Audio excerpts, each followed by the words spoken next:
Namatu gafata si farfachone dursaaf beeku gafata si jajachone Maariyaame haadha Waaqayyoo si jaallanna nuti yaayoo.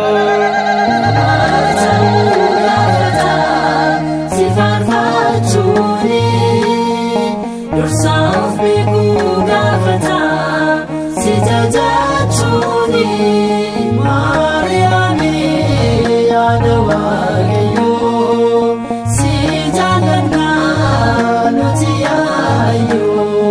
Namatu gafata si farfachone dursaaf beeku gafata si jajachone Maariyaame haadha Waaqayyoo si jaallanna nuti yaayoo.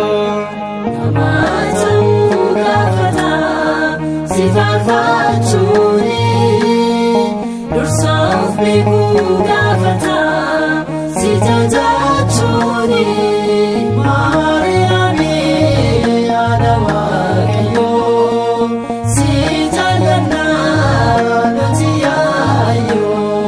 Oduu qofa miti waa'een kan kee hojiidhaan mul'ate kabajni kee yaadu baroo addaa dhalachuun kee yoomuu ni faarfanna maqaa kee Maariyaame haadha Waaqayyoo si jaallanna nuti yaayoo.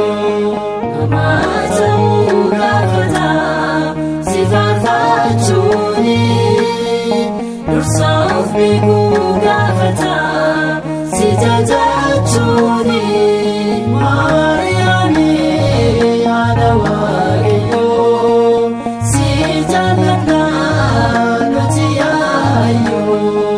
Abbaa hiriyaa gosee kan dubbate kabajaadhummaa kee hubatee baay'ee sodaan miti xiqqeessuuni jechuun si jajatee ulfinaani Maariyaame haadha Waaqayyoo si jaallanna nuti yaayoo.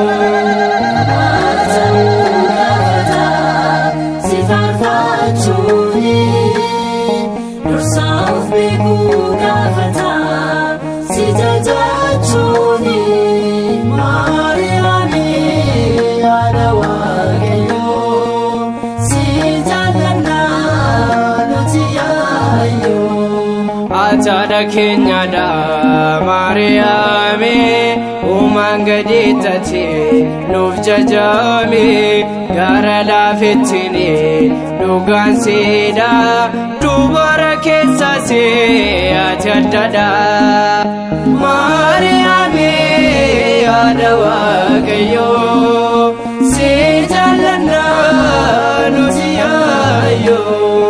Namatu gafata si farfachone dursaaf beeku gafata si jajachone Maariyaame haadha Waaqayyoo si jaallanna nuti yaayoo.